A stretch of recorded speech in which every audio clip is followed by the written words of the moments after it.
The Assembly will hear an address by His Excellency Donald Trump, President of the United States of America. I request protocol to escort His Excellency.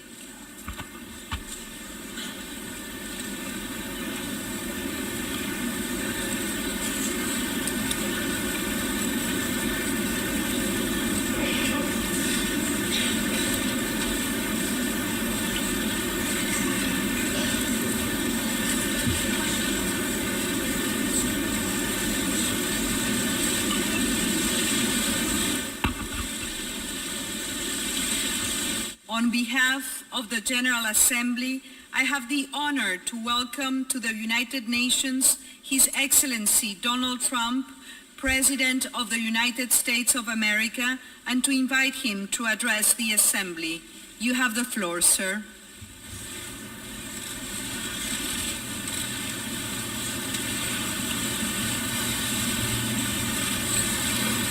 Madam President, Mr. Secretary General, world leaders, ambassadors, and distinguished delegates. 1 year ago, I stood before you for the first time in this grand hall. I addressed the threats facing our world, and I presented a vision to achieve a brighter future for all of humanity. Today, I stand before the United Nations General Assembly to share the extraordinary progress we've made. In less than 2 years, my administration has accomplished more than almost any administration in the history of our country. America's so true.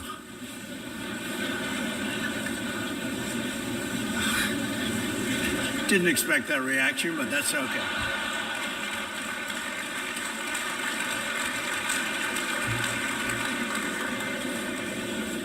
America's economy is booming like never before. Since my election, we've added $10 trillion in wealth. The stock market is at an all-time high in history, and jobless claims are at a 50-year low. African American, Hispanic American, and Asian American unemployment have all achieved their lowest levels ever recorded. We've added more than 4 million new jobs, including 500,000 manufacturing jobs. We have passed the biggest tax cuts and reforms in American history. We've started the construction of a major border wall, and we have greatly strengthened border security.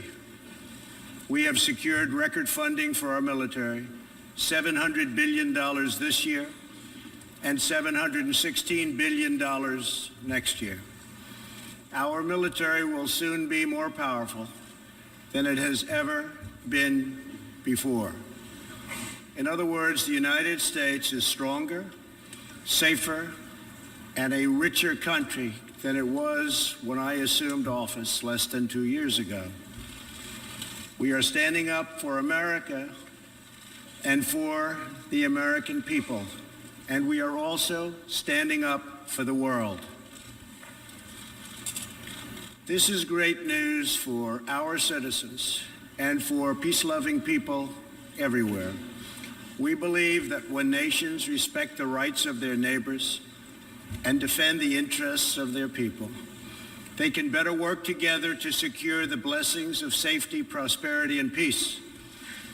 Each of us here today is the emissary of a distinct culture, a rich history, and a people bound together by ties of memory, tradition, and the values that make our homelands like nowhere else on earth. That is why America will always choose independence and cooperation over global governance, control, and domination.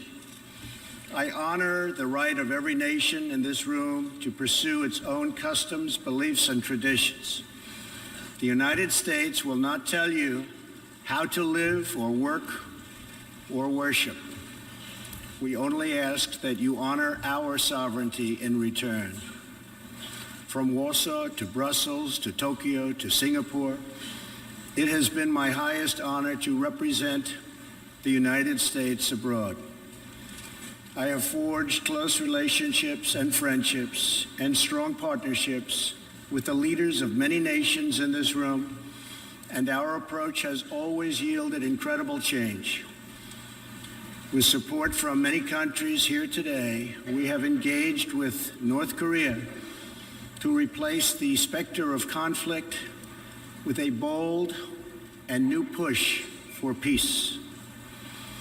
In June, I traveled to Singapore to meet face-to-face with North Korea's leader, Chairman Kim Jong-un. We had highly productive conversations and meetings, and we agreed that it was in both countries' interest to pursue the denuclearization of the Korean Peninsula. Since that meeting, we have already seen a number of encouraging measures that few could have imagined only a short time ago. The missiles and rockets are no longer flying in every direction. Nuclear testing has stopped. Some military facilities are already being dismantled. Our hostages have been released, and as promised, the remains of our fallen heroes are being returned home to lay at rest in American soil. I would like to thank Chairman Kim for his courage and for the steps he has taken, though much work remains to be done. The sanctions will stay in place until denuclearization occurs. I also want to thank the many member states who helped us reach this moment, a moment that is actually far greater than people would understand, far greater. But for also their support and the critical support that we will all need going forward. Special thanks to President Moon of South Korea, Prime Minister Abe of Japan, and President Xi of China. In the Middle East, our new approach is also yielding great strides and very historic change. Following my trip to Saudi Arabia last year, the Gulf countries opened a new center to target terrorist financing. They are enforcing new sanctions, working with us to identify and track terrorist networks, and taking more responsibility for fighting terrorism and extremism in their own region. The UAE, Saudi Arabia, and Qatar have pledged billions of dollars to aid the people of Syria and Yemen, and they are pursuing multiple avenues to ending Yemen's horrible, horrific civil war.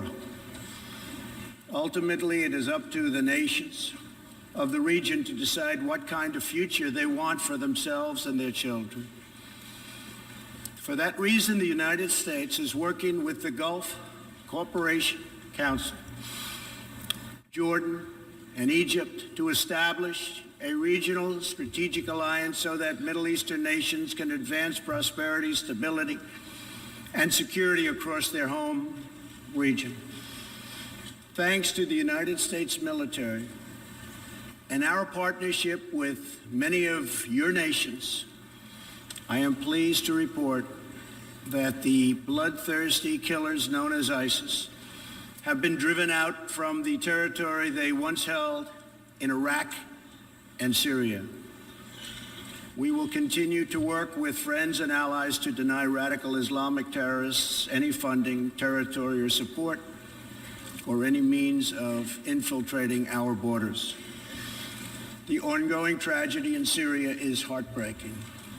Our shared goals must be the de-escalation of military conflict, along with a political solution that honors the will of the Syrian people. In this vein, we urge the United Nations-led peace process be reinvigorated. But rest assured, the United States will respond if chemical weapons are deployed by the Assad regime. I commend the people of Jordan and other neighboring countries for hosting refugees from this very brutal civil war. As we see in Jordan, the most compassionate policy is to place refugees as close to their homes as possible, to ease their eventual return to be part of the rebuilding process. This approach also stretches finite resources to help far more people, increasing the impact of every dollar spent. Every solution to the humanitarian crisis in Syria must also include a strategy to address the brutal regime that has fueled and financed it, the corrupt dictatorship in Iran. Iran's leaders sow chaos, death, and destruction. They do not respect their neighbors or borders or the sovereign rights of nations. Instead, Iran's leaders plunder the nation's resources to enrich themselves and to spread mayhem across the Middle East and far beyond. The Iranian people are rightly outraged that their leaders have embezzled billions of dollars from Iran's treasury, seized valuable portions of the economy, and looted the people's religious endowments, all to line their own pockets and send their proxies to wage war. Not good.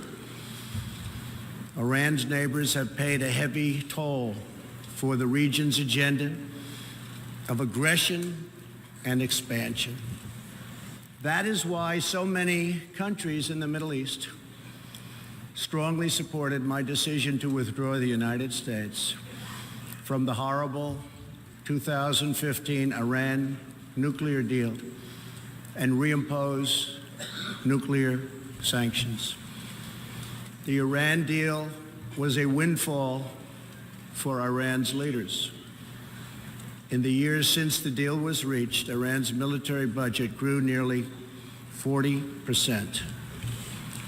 The dictatorship used the funds to build nuclear-capable missiles, increase internal repression, finance terrorism, and fund havoc and slaughter in Syria and Yemen.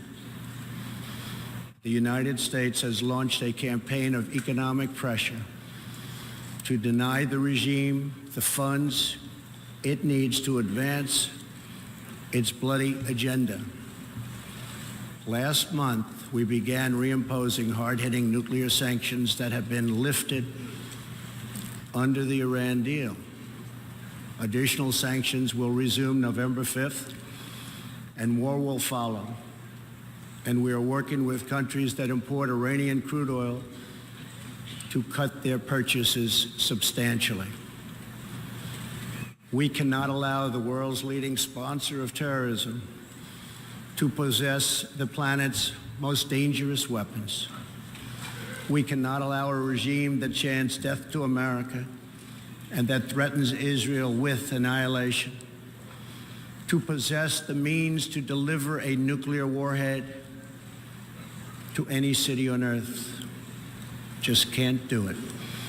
We ask all nations to isolate Iran's regime as long as its aggression continues. And we ask all nations to support Iran's people as they struggle to reclaim their religious and righteous destiny. This year, we also took another significant step forward in the Middle East in recognition of every sovereign state to determine its own capital. I moved the U.S. Embassy in Israel to Jerusalem. The United States is committed to a future of peace and stability in the region, including peace between the Israelis and the Palestinians. That aim is advanced, not harmed, by acknowledging the obvious facts.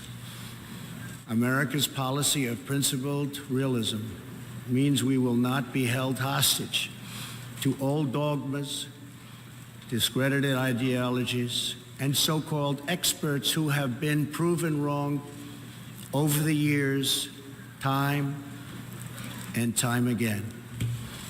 This is true not only in matters of peace, but in matters of prosperity.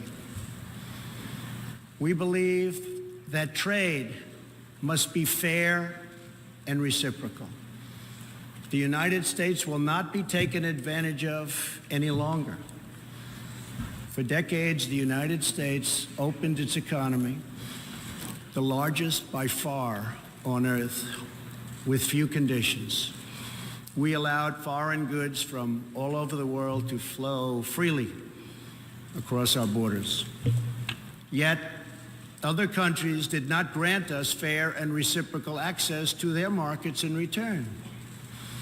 Even worse, some countries abused their openness to dump their products, subsidize their goods, target our industries, and manipulate their currencies to gain unfair advantage over our country. As a result, our trade deficit ballooned to nearly $800 billion a year. For this reason, we are systematically renegotiating broken and bad trade deals. Last month, we announced a groundbreaking U.S.-Mexico trade agreement. And just yesterday, I stood with President Moon to announce the successful completion of the brand new U.S.-Korea trade deal. And this is just the beginning. Many nations in this hall will agree that the world trading system is in dire need of change. For example, countries were admitted to the World Trade Organization that violate every single principle on which the organization is based. While the United States and many other nations play by the rules, these countries use government-run industrial planning and state-owned enterprises to rig the system in their favor. They engage in relentless product dumping, forced technology transfer, and the theft of intellectual property. The United States lost over 3 million manufacturing jobs, nearly a quarter of all steel jobs, and 60,000 factories after China joined the WTO. And we have racked up $13 trillion in trade deficits over the last 2 decades. But those days are over. We will no longer tolerate such abuse. We will not allow our workers to be victimized, our companies to be cheated, and our wealth to be plundered and transferred. America will never apologize for protecting its citizens. The United States has just announced tariffs on another $200 billion in Chinese-made goods, for a total so far of $250 billion. China's market distortions and the way they deal cannot be tolerated. As my administration has demonstrated, America will always act in our national interests. I spoke before this body last year and warned that the UN Human Rights Council had become a grave embarrassment to this institution, shielding egregious human rights abusers while bashing America and its many friends. Our ambassador to the United Nations, Nikki Haley, laid out a clear agenda for reform, but despite reported and repeated warnings, no action at all was taken. So the United States took the only responsible course. We withdrew from the Human Rights Council, and we will not return until real reform is enacted. For similar reasons, the United States will provide no support and recognition to the International Criminal Court. As far as America is concerned, the ICC has no jurisdiction, no legitimacy, and no authority. The ICC claims near universal jurisdiction over the citizens of every country, violating all principles of justice, fairness, and due process. We will never surrender America's sovereignty to an unelected, unaccountable global bureaucracy. America is governed by Americans. We reject the ideology of globalism, and we embrace the doctrine of patriotism. Around the world, responsible nations must defend against threats to sovereignty, not just from global governments, but also from other new forms of coercion and domination. In America, we believe strongly in energy security for ourselves and for our allies. We have become the largest energy producer anywhere on the face of the earth. The United States stands ready to export our abundant, affordable supply of oil, clean coal, and natural gas. OPEC and OPEC nations are, as usual, ripping off the rest of the world. And I don't like it. Nobody should like it. We defend many of these nations for nothing, and then they take advantage of us by giving us high oil prices. Not good. We want them to stop raising prices. We want them to start lowering prices, and they must contribute substantially to military protection from now on. We are not going to put up with it, these horrible prices, much longer. Reliance on a single foreign supplier can leave a nation vulnerable to extortion and intimidation. That is why we congratulate European states such as Poland for leading the construction of a Baltic pipeline so that nations are not dependent on Russia to meet their energy needs. Germany will become totally dependent on Russian energy if it does not immediately change course.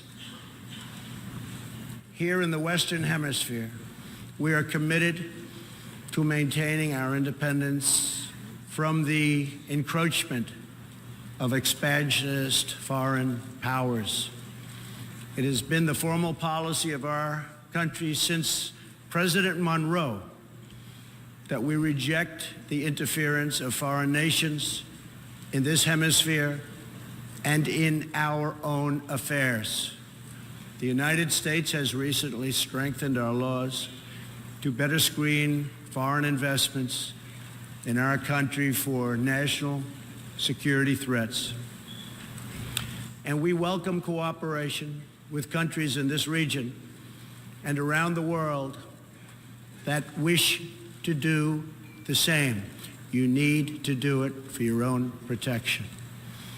The United States is also working with partners in Latin America to confront threats to sovereignty from uncontrolled migration. Tolerance for human struggling and human smuggling and trafficking is not humane. It's a horrible thing that's going on at levels that nobody has ever seen before. It's very, very cruel. Illegal immigration funds criminal networks, ruthless gangs, and the flow of deadly drugs. Illegal immigration exploits vulnerable populations, hurts hardworking citizens, and has produced a vicious cycle of crime, violence, and poverty. Only by upholding national borders, destroying criminal gangs, can we break this cycle and establish a real foundation for prosperity. We recognize the right of every nation in this room to set its own immigration policy in accordance with its national interests, just as we ask other countries to respect our own right to do the same, which we are doing. That is one reason the United States will not participate in the new Global Compact on Migration.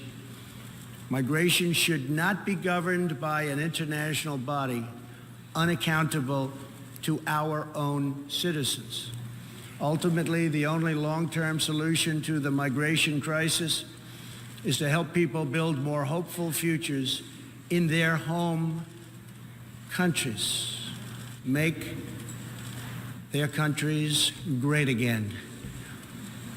Currently, we are witnessing a human tragedy, as an example, in Venezuela. More than 2 million people have fled the anguish inflicted by the socialist Maduro regime and its Cuban sponsors. Not long ago, Venezuela was one of the richest countries on earth. Today, socialism has bankrupted the oil-rich nation and driven its people into abject poverty. Virtually everywhere socialism or communism has been tried, it has produced suffering, corruption, and decay. Socialism's thirst for power leads to expansion, incursion, and oppression. All nations of the world should resist socialism and the misery that it brings to everyone. In that spirit, we ask the nations gathered here to join us in calling for the restoration of democracy in Venezuela. Today we are announcing additional sanctions against the repressive regime, targeting Maduro's inner circle and close advisors. We are grateful for all of the work the United Nations does around the world to help people build better lives for themselves and their families. The United States is the world's largest giver in the world by far of foreign aid, but few give anything to us. That is why we are taking a hard look at U.S. foreign assistance. That will be headed up by Secretary of State Mike Pompeo. We will examine what is working, what is not working, and whether the countries who receive our dollars and our protection also have our interests at heart. Moving forward, we are only going to give foreign aid to those who respect us and, frankly, are our friends. And we expect other countries to pay their fair share for the cost of their defense. The United States is committed to making the United Nations more effective and accountable. I have said many times that the United Nations has unlimited potential. As part of our reform effort, I have told our negotiators that the United States will not pay more than 25% of the UN peacekeeping budget. This will encourage other countries to step up, get involved, and also share in this very large burden. And we are working to shift more of our funding from assessed contributions to voluntary, so that we can target American resources to the programs with the best record of success.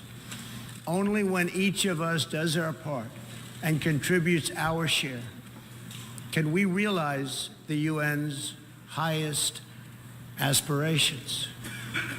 We must pursue peace without fear, hope without despair, and security without apology. Looking around this hall, where so much history has transpired, we think of the many before us who have come here to address the challenges of their nations and of their times.